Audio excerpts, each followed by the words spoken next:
ओम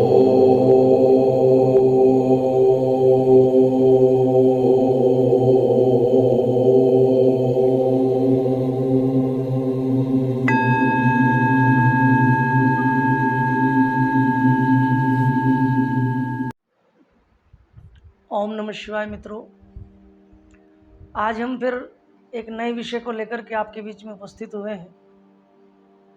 आज एक और साधना जो अघोर पंथ की साधना है, और एक हमारे गुरुजी थे, हम उनको ओगड़ बाबा कहते थे। बहुत साल पहले का किस्सा है, 15-16 साल पहले का, या हो सकता है उससे भी पहला कुछ हो। तो मैं घर से चंडी देवी के दर्शन के लिए जब जाता था, तो हरिद्वार में जो चंडी घाट है, आज चंडी घाट तो बहुत अच्छा बन गया, लेकिन उस समय वहाँ सिर्फ पत्थर होते थे और वहीं से रास्ता जाता था और वो सारा शमशान घाट होता था पहले। तो जब वहाँ से हम निकलते थे, अक्सर मेरा जाना महीने में हो ही जाता था माँ चंडी के दर्शन के लिए। पैदल मार्ग था, पुल से नीचे उतरे और चंडी घाट से होते हुए सीधा पैदल मार्ग से यात्रा करते हुए माँ चंडी के दर्शन किए। तो अधिकतर एक संत थे जो वहाँ शमशान में ही रहते थे, ओगड़ बाबा जब हमको कहते थे। तो जब हम हर महीने जाते थे तो उनसे भी भेंट हो जाती थी, और वो बहुत साल तक वहाँ रहे। और जब हम कभी जाते थे तो उनसे बैठ जाते थे, उनके पास कुछ खाने का ले गए, कुछ उनसे कभी वार्तालाप चल पड़ी, बहुत सारी चीज़ें। तो एक दिन अनायास ही मैंने वापसी में आते हुए मैं उनके पास रुक गया, क्योंकि बरसात का मौसम था। तो अपनी छोटी सी कुटिया उन्होंने बनाई हुई थी, वहीं बैठ गए। चर्चाएं होने लगी साधनाओं के ऊपर।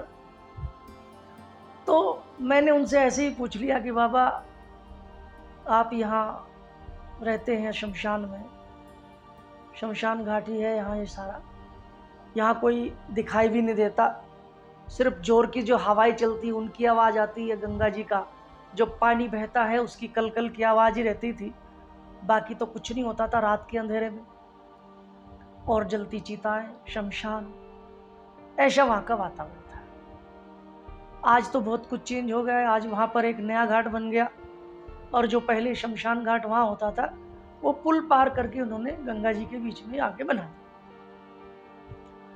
तो उनसे जब बहुत बार मेरी चर्चा होती थी, तो उसमें ये चर्चा हुई उस दिन बैठ कर के कि भाई, संसार में बहुत सारी साधनाएं करते हैं लोग, बहुत सारी चीज़ों को करते हैं लोग, डरावनी शक्तियों को भी करते हैं और वैसी शक्तियों की भी साधना करते हैं, भूत प्रेतों की भी साधना करते हैं।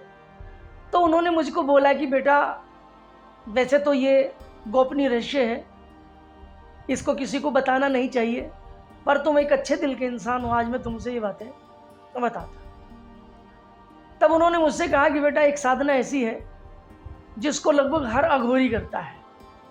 अघोर पंथ के जितने भी लोग हैं वो सब इस साधना को जरूर करते हैं, और ये साधना है डाकनी साधना।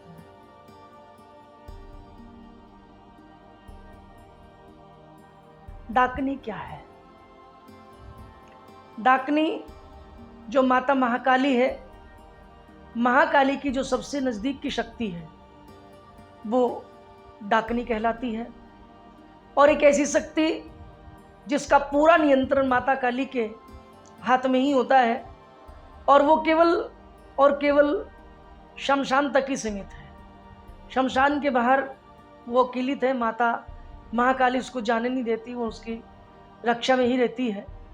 और जब कभी प्रलय आती है तो माता महाकाली उसको निष्किलन करती है, अर्थात बंधन से रहित करती है, और वो डाकनियाँ जो हैं फिर अपने अपने कार्य में ऐसे लग जाती हैं कि चारों तरफ विभत्स रूप होता है, लाशें ही लाशें देखती हैं और कुछ नहीं होता।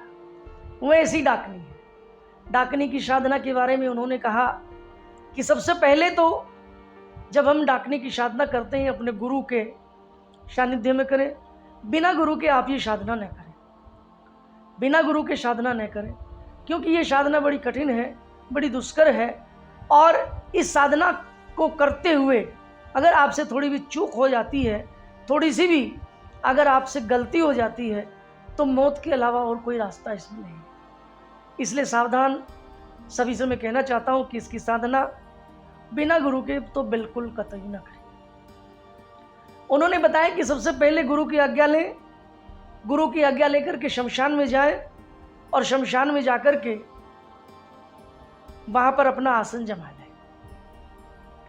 आसन, कंबल का आसन सर्वश्रेष्ठ, और उस आसन को के ऊपर बैठ करके सबसे पहले क्या करना है, गुरु के द्वारा अभिमंत्रित किया हुआ कोई मंत्र जब वो देंगे, उससे अभिमंत्रित किया हुआ एक कोई हथियार जैसे तलवार, चाकू, त्रिशूल इत्यादि जो भी गुरु के द्वारा दिया गया है, उससे वहां पर एक सुरक्षा घेरा खींच चलेंगे जो आपके कम से कम 3 से 4 मीटर की परिधि में हो, क्योंकि आप उस सुरक्षा घेरे में रहेंगे और आपका जो भी सामान है पूजा पाठ का वो भी सुरक्षा घेरे में ही रहेगा।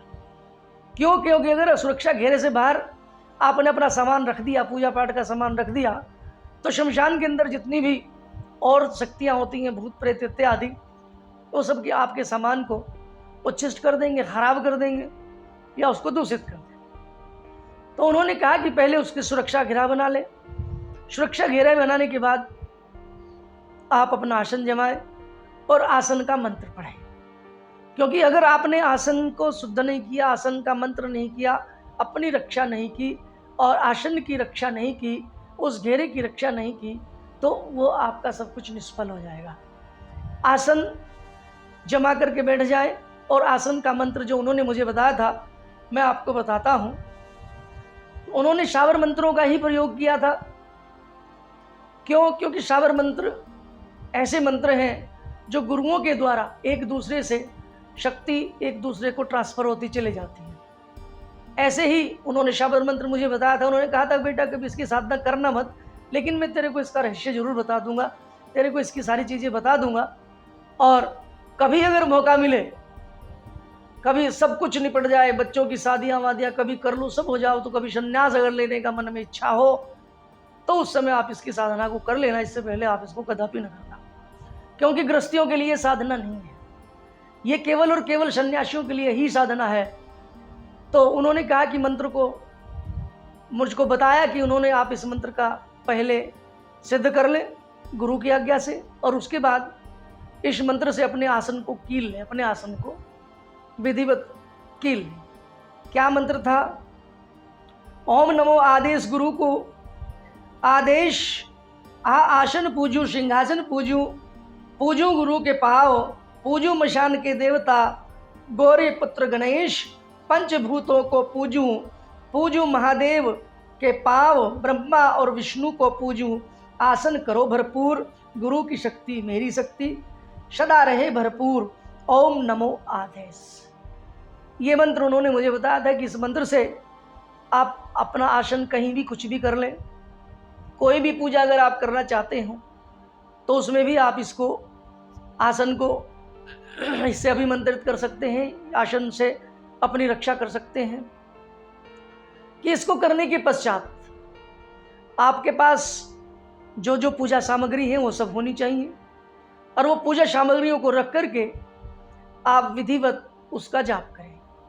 इसके साथ उन्होंने कहा कि इसके साथ केवल एक व्यक्ति इस पूजा को नहीं कर सकता, क्योंकि इसके साथ एक भैरवी की भी आवश्यकता होती है। जब कभी आप इसकी पूजा करें, शमशान में बैठ कर के आसन जमा लें निर्वस्त्र हो करके, और एक भैरवी जो, क्योंकि जब डाकनी का आवेश आएगा तो वो भैरवी ऐसी हो कि जो उस आवेश को सहन कर सके, उस आवेश को पकड़ सके, तब ये साधना आपकी पूर्ण होगी, अन्यथा अकेले से ये साधना पूर्ण होगी। लेकिन उन्होंने कहा कि इसमें साधना में इसमें सावधानी इतनी जरूर करनी है कि अगर आपसे कोई गलती हो गई तो आपका जो मस्तिष्क है वो ऐसे फट जाएगा जैसे गिर करके तरबूज फट जाता है। भैरवी है, अगर उससे भी कोई गलती होती है या वो उसके आवेश को सहन नहीं कर पाती तो वो विस्फोट की तरह, जैसे विस्फोट होते हैं उस तरह से वो समाप्त हो जाती है। तो ऐसा उन्होंने इसका बारे में बताया था कि इसको आप करें, और जलती हुई चिता हो, चिता के पास ही आसन आपको जमाना है, और उसी चिता के अंदर फिर अलग अलग चीज़ों को मंत्रों के साथ उसी में आपको हवन करना है, उसी में स्वाहा करना है। और उसी में स्वाहा करने के साथ साथ फिर उन्होंने कहा कि भैरवी आपके साथ बैठी रहे, वह भी निम्न मंत्रों का उसी तरह से जाप करती रहे, विधि करती रहे। और उसके करने के बाद फिर जो डाकनी का मंत्र है, डाकनी के मंत्र को आप अच्छे विधि पूर्वक सारे अनुष्ठान, जिस तरह से हम और अनुष्ठान करते हैं, गणपति आदि देवों का पूजन करने के बाद आप उसका भी विधिवत जाप करें। जो डाकनी का मंत्र है उन्होंने मुझे इस प्रकार से बताया था। ओम काली काली महाकाली शमशान काली, इंद्र की बेटी ब्रह्मा की साली, बाएं हाथ बजावे ताली, जा बैठी पीपल की डाली, देखे तमाशा बैठे डाली, भूत प्रेत डाकनी शाकनी की स्वामी, मुझे दे दो डाकनी काली, जो ना कहा मान मेरा करे तो महादेव की आन, गुरु ओघड़नाथ की आन, दुहाई माता पार्वती की, पूर्व मंत्र ईश्वर वाचा, मेरे गुरु का शब्द साचा। ये शावर मंत्र है। तो उन्होंने कहा कि इसकी जितना भी ज़्यादा से ज़्यादा आप इसका जाप कर सकते हो जाप करें। जाप करने के बाद यथाविधि भोग जो भी आपके गुरु द्वारा निर्धारित हो उस भोग का आप विधिवत माँ को भोग दें। और भोग देने के बाद, क्योंकि ये जितनी प्रचंड है, जैसे आपने सुना था कि माता दुर्गा है, दुर्गा माता की 64 योगनियाँ आरती में भी गाते हैं हम। तो जब हम दुर्गा जी की आरती करते हैं तो उसमें भी 64 योगनियों का जिक्र आता है। ऐसे ही अलग अलग योगनियों की भी योगनियाँ आगे होती हैं। तो उसी क्रम में माता महाकाली जो है, माता महाकाली की जो डाकनी है वो सबसे बड़ी शक्ति होती है। और प्रलय काल के अंदर या भूत प्रेतों में या अन्य शमशान के अंदर ये पूरी प्रचंड शक्ति के रूप में काम करती है। और इतनी प्रचंड शक्ति है कि शमशान के अंदर ये भोग और मोक्ष दोनों को देने वाली है। सब कुछ आप इससे प्राप्त कर सकते हैं, लेकिन ये किलित है। महाकाली ने इसको शमशान तक सीमित रखा है, शमशान के बाहर ये नहीं जाती, शमशान में ही वास करती है। इसी का नाम इसलिए इसका डाकनी रखा गया है। और ये ऐसी है कि जब इसको अगर आप खोल दें, माता महाकाली जब इसको खोल देती है, इसके ऊपर से अपना बंधन हटा लेती है, फिर ये चारों तरफ विचरण करती है कि जब देवताओं का ऋषियों का जो युद्ध होता है, आपने सुना होगा, देखा होगा, पढ़ा होगा कहीं कि जब देवताओं का ऋषियों का युद्ध होता है तो महाकाली इन सबको बंधन मुक्त कर देती है और फिर ये चारों तरफ पशुओं का संहार करती हुई ऐसे बिल्कुल हर जगह को शमशान में तब्दील कर देती है।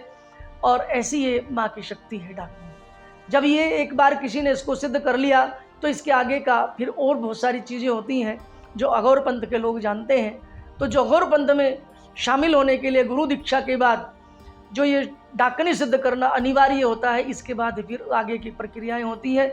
इस तरह से हम इस चीज़ को कर सकते हैं। लेकिन ये फिर मैं कह रहा हूँ आप सभी से कि इसको अपने रिस्क पर करें, अन्यथा न करें। क्यों? क्योंकि ये बिना गुरु के तो बिल्कुल हो ही नहीं सकती। शमशान की शक्ति है और इतनी खतरनाक शक्ति है कि बस जो काम घंटों में होता है ये सेकंडों में कर देती है, इतनी पावरफुल भी है। लेकिन इसकी साधना जो है अघोर पंथ के लोग ज़्यादा किया करते हैं, उन्हीं के सानिध्य में ये होती है। और आपने देखा होगा कभी आप काशी जाएं तो काशी में जो मणिकर्णिका जो घाट है वहाँ पर हमेशा 24 घंटे चिताएं जलती रहती हैं। और ज़्यादातर अघोरी इसकी साधना मणिकर्णिका घाट पर ही करते हैं, काशी में करते हैं या अन्य किसी भी घाटों पर की जा सकती है। पर वहाँ पर बहुत सारे अघोरी आपको मिल जाएंगे जो इसको करते हुए मिलेंगे। तो इससे हम बहुत सारी रिद्धि सिद्धियाँ प्राप्त कर सकते हैं, बहुत सारी चीज़ों को इकट्ठा कर सकते हैं और इच्छित वस्तुओं को कहीं अक्षमात आपको जाना हो तो ये आपको पहुँचा भी देती है।